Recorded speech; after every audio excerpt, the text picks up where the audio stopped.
దళిత ఉద్యమ ధృవతార తెలంగాణ వైతాళికుడు అణగారిన వర్గాల ఆత్మ గౌరవ దీపిక భాగ్యారెడ్డి వర్మ అని బీఆర్ఎస్ వర్కింగ్ ప్రెసిడెంట్ కేటీఆర్ అన్నారు. నేడు భాగ్యారెడ్డి వర్మ జయంతి సందర్భంగా ఘన నివాళులు అర్పించారు కేటీఆర్. అంబేద్కర్ కన్నా ముందే పీడిత ప్రజల కోసం గళమెత్తిన సామాజిక ఉద్యమకారుడు వర్మ అని కేటీఆర్ అన్నారు. 100 ఏళ్ల క్రితమే దళిత బిడ్డల కోసం హైదరాబాద్లో 26 పాఠశాలలు నడిపిన అక్షర సూర్యుడని కొనియాడారు.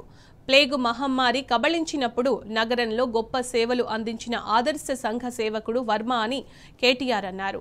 బాల్య వివాహాలు, జోగిని లాంటి సాంఘిక దురాచారాల మీద పోరాడిన పాత్రికేయుడు వర్మ అన్నారు. దళితోద్యమ వేగుచుక్క భాగ్యారెడ్డి వర్మ దేశానికే ఆదర్శమని కేటీఆర్ కొనియాడారు.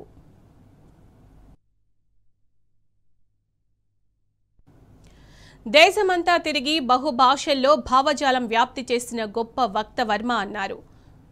మరుగున పడిన ఆ మహనీయుడిని స్వరాష్ట్రంలో బీఆర్ఎస్ ప్రభుత్వం ఘనంగా స్మరించుకుందని గుర్తు చేశారు. భాగ్యారెడ్డి వర్మ జయంతి వర్ధంతులను అధికారికంగా నిర్వహించడమే కాకుండా ఆయన చరిత్రను పాఠ్యాంశంగా చేర్చిందన్నారు. భాగ్యారెడ్డి వర్మ చూపిన బాటలో నడుస్తూ గురుకుల విద్యా విప్లవంతో బడుగు బలహీన వర్గాల బిడ్డల బతుకుల్లో బీఆర్ఎస్ పార్టీ వెలుగులు నింపిందన్నారు.